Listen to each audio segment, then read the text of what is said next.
Comenzamos la grabación de la clase.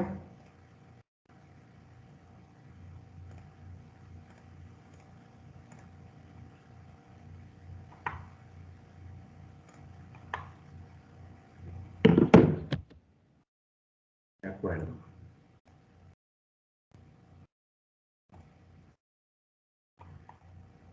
Muy bien. ¿Alguna duda de lo que llevamos visto hasta el momento?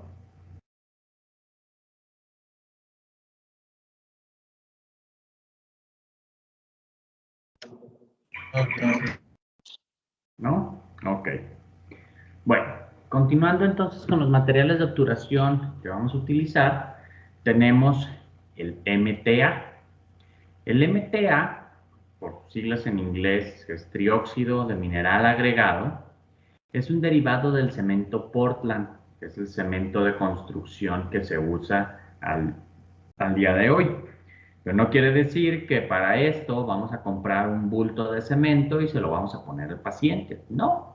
Lleva toda una serie de procesos que descontaminan el cemento, que quitan las impurezas que tiene ese cemento y dejan únicamente la parte necesaria, pero la base química es muy similar, por eso se dice que es derivado de este cemento Portland.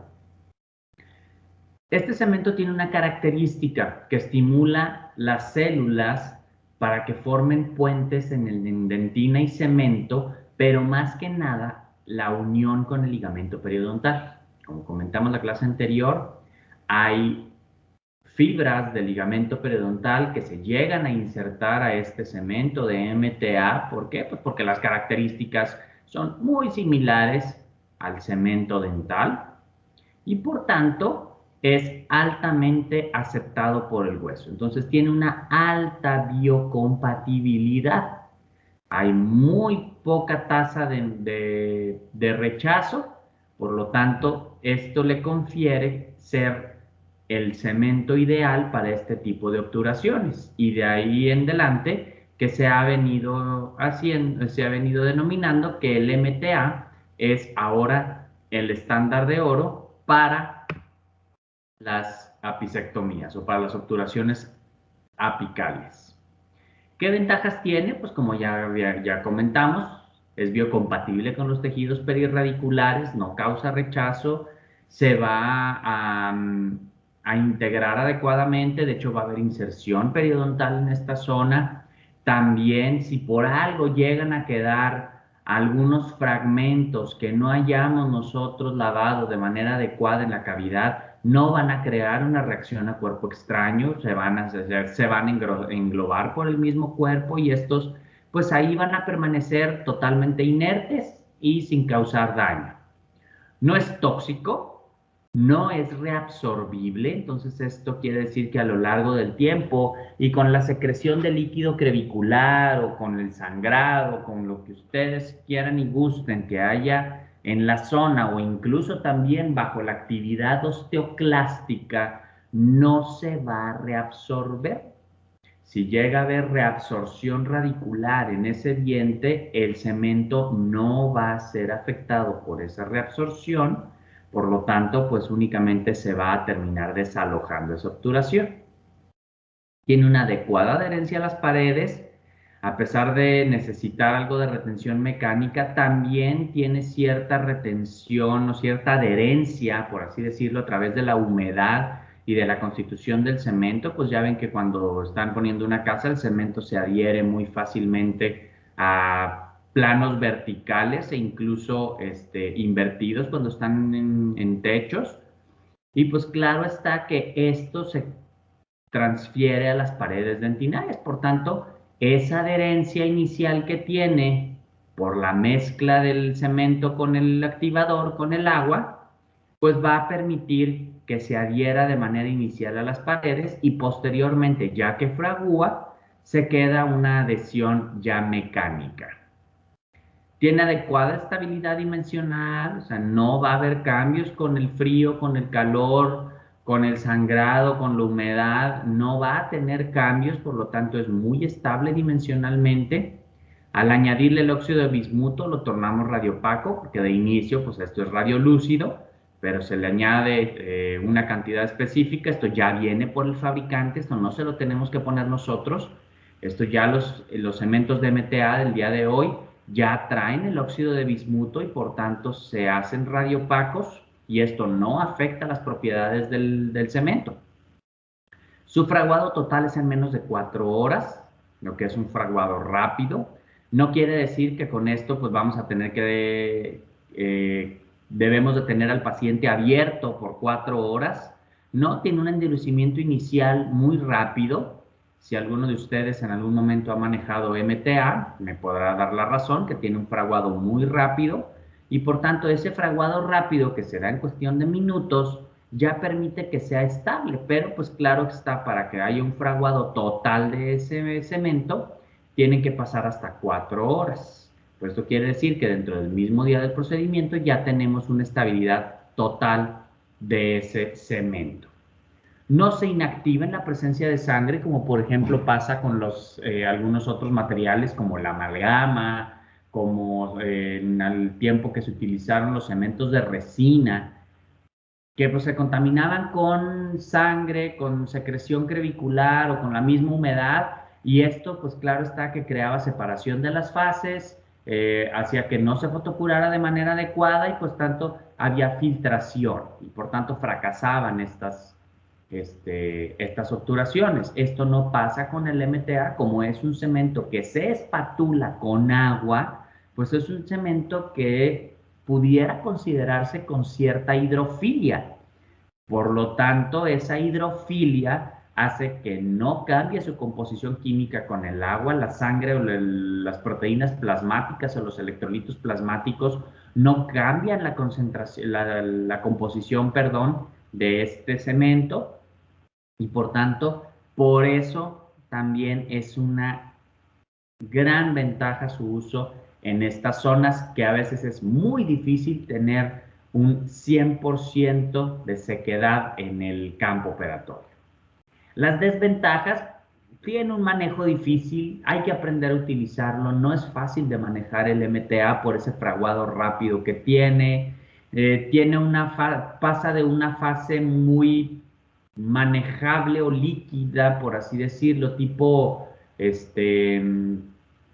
ionómero de vidrio para cementar a esa consistencia o para formar bases, a una fase muy dura y en la cual se desquebraja, donde pierde humedad de una manera muy rápida. Entonces no pasa por una fase plástica donde podamos nosotros manejarla de una manera más sencilla, como por ejemplo si fuera algún cemento tipo como una resina o como el Cavit, que ya son cementos que vienen como pastositos y es mucho más fácil poder condensarlos y adherirlos a las paredes.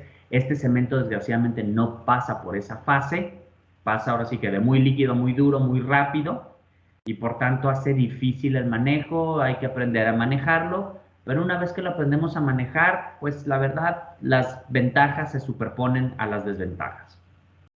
El costo también es pues una desventaja y lo ponemos entre comillas. Anteriormente el MTA era un cemento muy caro, inicialmente cuando salió el costo era una variante muy importante, un cemento sumamente caro. Al día de hoy afortunadamente que ya están saliendo más cementos o más marcas de MTA, han bajado los costos, no está al nivel de costo de la amalgama o al nivel de costo por ejemplo, el óxido de zinc y eugenol, que son cementos sumamente baratos.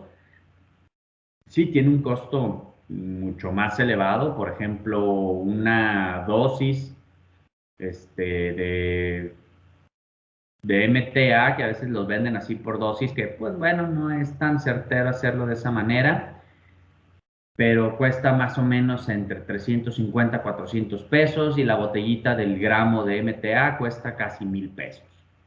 Entonces, pues sí, sí es un costo mayor, pero es un cemento que cuando lo sabemos utilizar, pues le sabemos sacar bastante jugo y bastantes beneficios a este cemento. Por tanto, pues al día de hoy a nivel mundial el MTA se ha vuelto el gold standard en esto. Se han hecho estudios comparativos, por ejemplo, con el Biodentin, pero al día de hoy el MTA ha demostrado todavía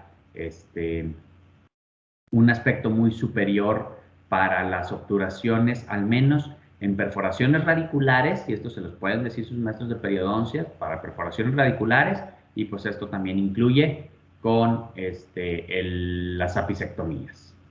¿Alguna duda o alguna pregunta de esto?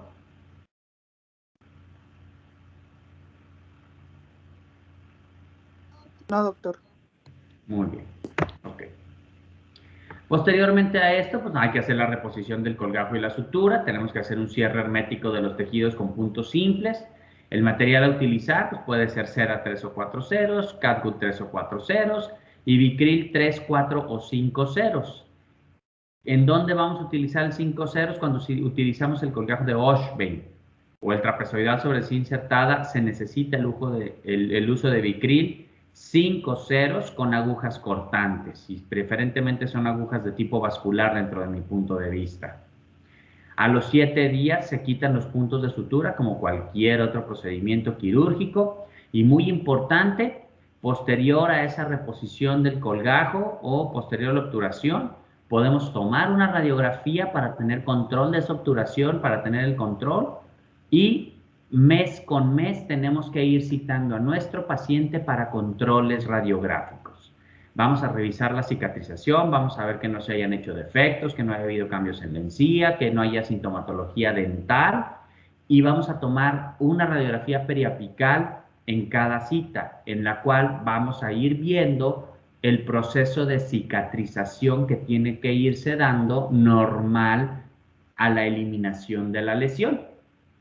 Si en algún punto de ese proceso cicatrizal nosotros vemos que se interrumpe la cicatrización o que hay indicios de recidiva de la lesión, es el momento para reintervenir el caso. Hay que ver qué está pasando, hay que abrir nuevamente, hay que ver qué está sucediendo en esta zona, por qué dejó de cicatrizar, y resolver el problema en el momento. ¿Por qué? Pues porque obviamente si el paciente se nos pierde y regresa 6 meses, un año después, corre el riesgo de que haya habido recidiva de esa lesión y pueda venir en mayor tamaño incluso. Y tal vez ya no sea indicado la apicectomía. Vamos a tener que hacer, en lugar de otro curetaje apical, ahora sí vamos a tener que hacer la extracción de ese diente.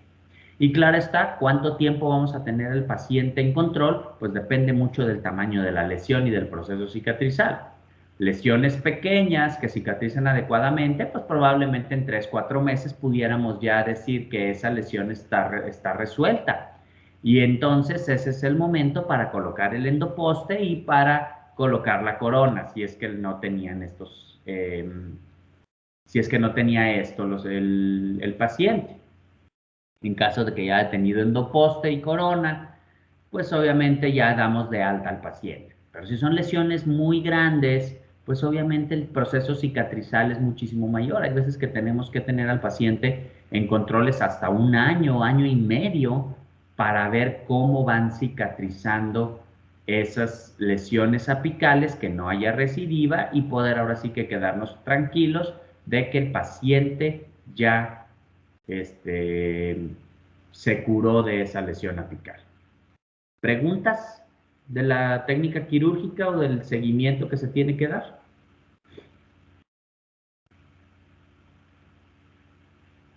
No, No, doctor. No, Muy bien. Esto mismo lo van a ver ustedes en endodoncia, o lo tienen que hacer con sus lesiones apicales que están tratando de manera conservadora. ¿Sí? Cuando hacen un tratamiento endodóntico en un diente que tiene una lesión apical, pues no le hacen inmediatamente la obturación con gutapercha. Tienen que dejar medicación intraconducto y estar monitorizando ese paciente para ver que haya una remisión de esa lesión, para posteriormente ahora sí quitar ese material de obturación temporal y colocar la obturación definitiva. ¿Sí? Pero hay endodoncistas o hay gente muy aborazada que se pone a poner obturaciones definitivas de una manera rápida, y ahí es donde viene el problema. Las lesiones no remiten de una manera adecuada, crecen, y pues el paciente se destina a un retratamiento endodóntico o a un proceso de apicectomía si es que ya le colocaron el endoposte. Entonces, los que se vayan a dedicar a la endodoncia, pues mucho cuidado con esto. Y los que se vayan a dedicar a la rehabilitación, pues atiendan las indicaciones de su endodoncista. Si el endodoncista les dice, todavía no, espérate, pues no estén apurando al endodoncista porque ya les urge ver a ese paciente, ¿sí? Porque ya les urge ponerle el poste, porque ya les urge ponerle la corona.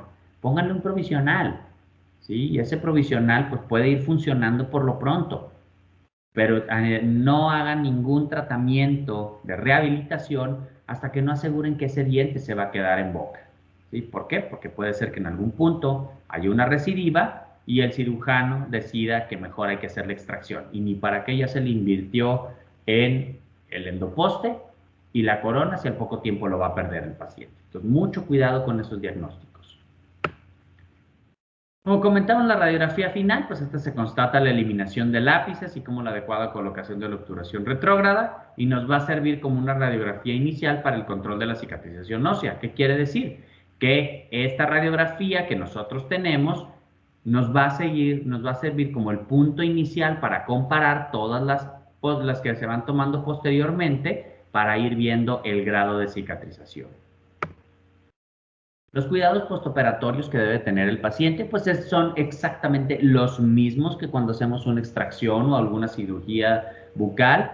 El paciente debe mantener su higiene bucal, le podemos prescribir colutorios con clorhexidina, dejar dieta blanda, obviamente no fumar, no bebidas alcohólicas, no alimentos grasosos, no alimentos irritantes, no ejercicio físico intenso, alejarse a fuentes de calor las primeras 72 horas, aplicación de hielo las primeras 72 horas, calor después de 72 horas. Todas las indicaciones que le damos nosotros a nuestros pacientes para cirugía, pues son las mismas que le vamos a dejar a estos pacientes, ¿sí? Y obviamente sus consultas posteriores de control. Como hemos comentado, 7 días posterior para retiro de puntos, y de ahí empezamos consultas mensuales para ir tomando las radiografías para el control de la cicatrización. Esto es obligado hasta que nosotros decidamos que ya la cicatrización va en buenas vías o hay una cicatrización de esa zona de una manera adecuada, que ya no requiere más controles y el paciente puede ser dado de alta. El tratamiento médico que le vamos a dejar a estos pacientes, pues claro está, cuando sea necesario le dejamos antibióticos, betalactámicos o clindamicinas, son los ideales. En cuanto a analgésicos, pues AINES, el caballito de batalla de todos los días, o en caso de dolor intenso, paciente multiresistente a analgésicos, le podemos dar combinaciones con opioides. ¿Aquí de qué va a variar? Pues de la tolerancia al dolor del paciente, de qué tan invasivos fuimos con el procedimiento y de cómo se encuentra la sintomatología. Las complicaciones que se pueden llegar a presentar en la cirugía apical, pues pueden ser transquirúrgicas y posquirúrgicas. Las transquirúrgicas se deben a un abordaje insuficiente, esto es que hayamos sido demasiado conservadores con nuestros abordajes, que no hayamos hecho una desperiodización adecuada, que nuestro colgajo no haya sido elevado de una manera adecuada, por lo tal nos va a dar una visualización inadecuada. Y este abordaje insuficiente también, al querer nosotros visualizar, vamos a jalar y a generar mucha tensión en ese colgajo, provocando así desgarramientos o laceraciones en ese colgajo, que nos van a traer problemas en la cicatrización o incluso hasta compromiso vascular de ese mismo colgajo. Por lo tanto, nuestros abordajes deben de ser suficientes. Corremos el riesgo de trepanar otra raíz, por eso es muy importante ubicarnos donde estamos, considerar la anatomía de los dientes, de las raíces, del hueso alveolar, para saber dónde estamos y no entrar a otra raíz. Es un error muy frecuente en personas inexpertas en este tipo de procedimientos, que empiezan a trepanar y lo que encuentran son otras raíces. Lesión de estructuras anatómicas importantes, como ya habíamos comentado, trepanación al seno maxilar, a las fosas nasales, o lesiones al nervio dentario inferior y al mentoniano. Apicectomía excesiva o insuficiente, debemos de ser justos en el corte, no debemos de irnos de más porque quitamos estructura dentaria que probablemente es vital para el soporte, o una apicectomía insuficiente, en la cual pues nos vimos muy cortos, dejamos todavía conductos accesorios o laterales remanentes que nos van a dar recidiva o persistencia de la lesión. Un mal grado de la lesión es dejar remanentes de la lesión en la cavidad.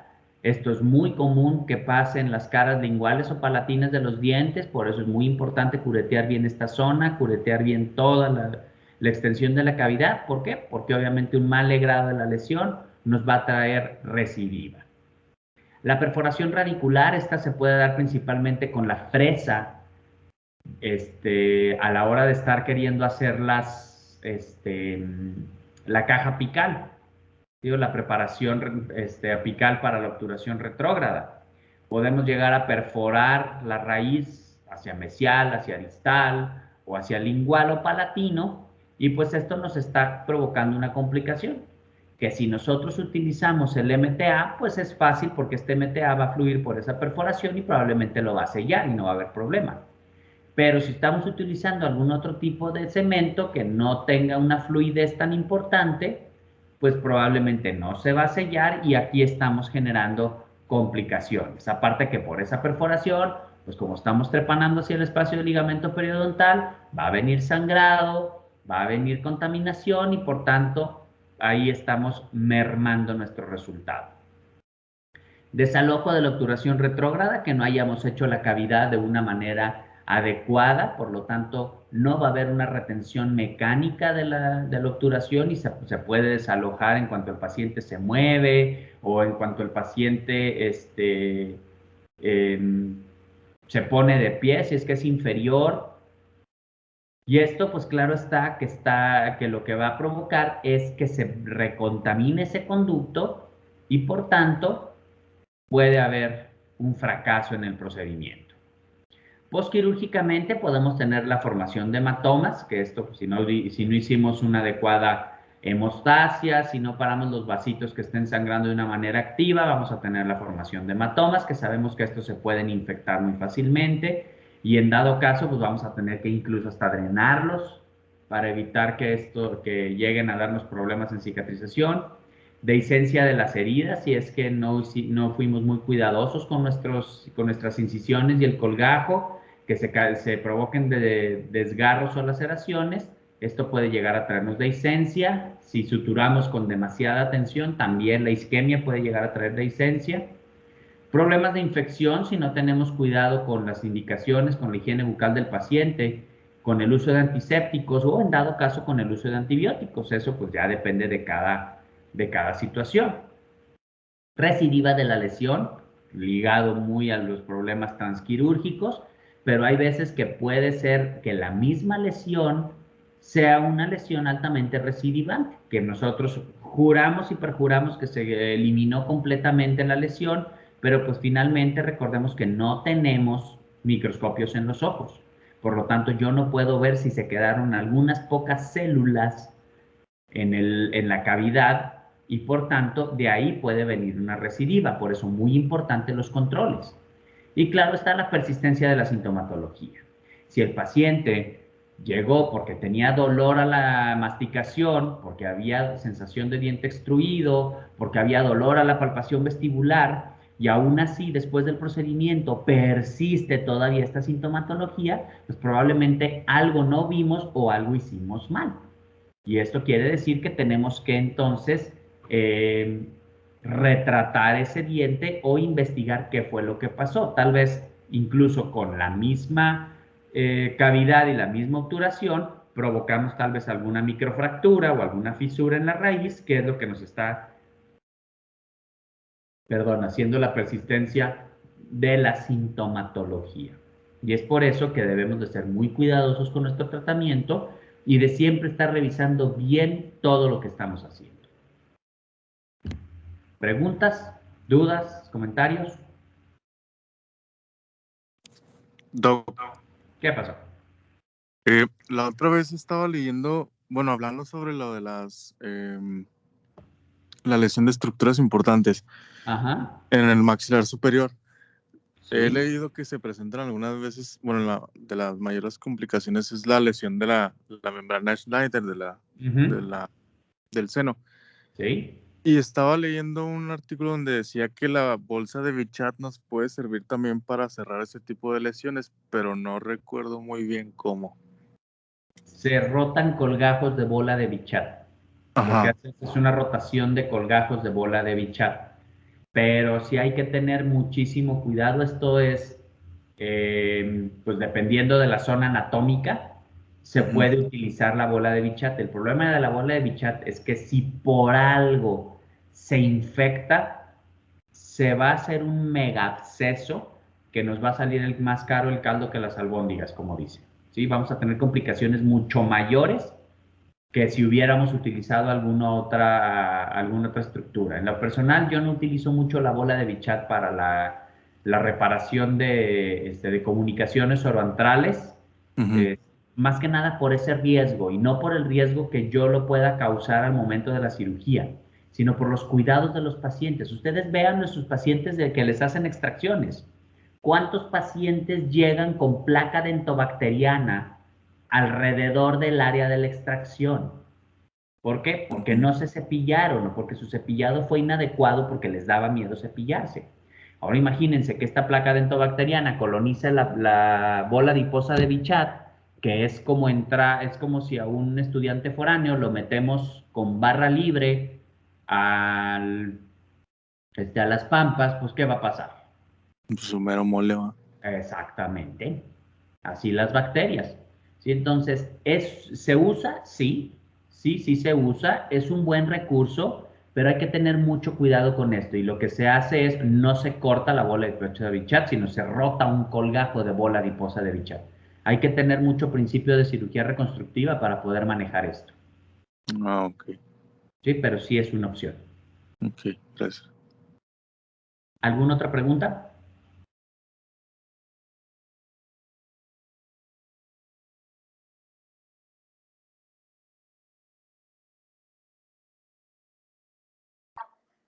No, doc. ¿No? ¿Seguros? Hablen ahora o callen para siempre.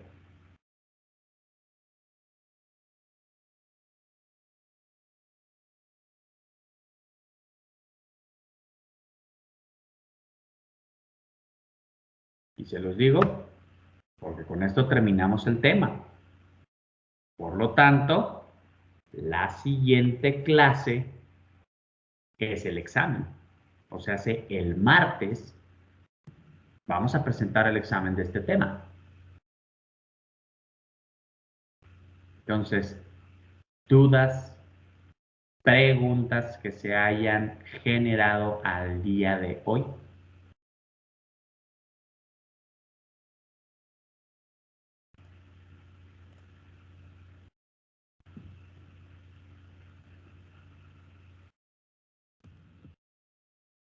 Doctor, Ande. bueno, yo no entendí muy bien cuando explicó lo de cuando se toma la radiografía y que se pone, se acomoda el rayo y que dijo que era una memotecnia de igual lingual opuesto vestibular. Sí, la técnica de Clark, la técnica de seguimiento de imagen, así es. ¿Qué hay con eso?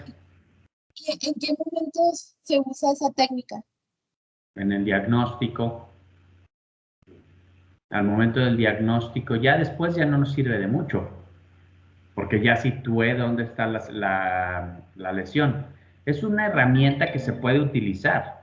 Al día de hoy, pues la verdad siento yo que va mucho en desuso esta técnica por el advenimiento del CONBIN. Antes que no teníamos la tomografía, pues había que buscárnoslas con imágenes planas, con 2D. Sí, por eso se utilizaba mucho esta técnica.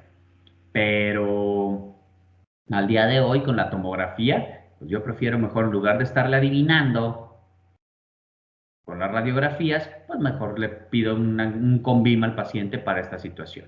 Si ustedes hacen endodoncia, el endodoncista sí utiliza mucho esta técnica durante la instrumentación o durante el tratamiento, donde no pueden estar tomando CONBIMs de seguimiento para identificar los conductos.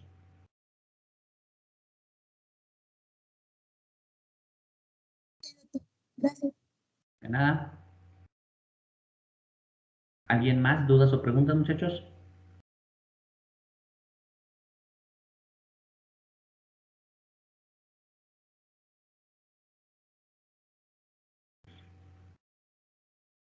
¿No? Ok, bueno. Entonces, pues nos vemos el próximo martes. Les pondré en el grupo las especificaciones para el examen. Sí, estoy viendo, a ver, desgraciadamente son muchos y no hay un área que pueda albergarlos a todos en la facultad con sana distancia para poder presentar un examen presencial, entonces probablemente será en línea. Les voy a poner en el grupo los lineamientos que se van a seguir para este examen. Por favor, estén pendientes de los mensajes que les vaya dejando yo en el muro del grupo, ¿de acuerdo? Sí, Ok, doctor. doctor. Está bien, doc. Ok, doctor. Muy bien. Ok, muchachos, cuídense mucho, pónganse a estudiar. También les recuerdo, si tienen alguna duda ahorita que se pongan a estudiar, pongan la duda en el muro del grupo, por favor, para que todos puedan leer la duda y todos puedan leer la respuesta que pondré a esa duda, por favor, ¿de acuerdo? Para que todos puedan retroalimentarse. Sí, doc, muchas Gracias, gracias. doctor. Ok, gracias. Bien, nos vemos. Hasta el martes, doc. Martes. Martes. Gracias, doc. Nada.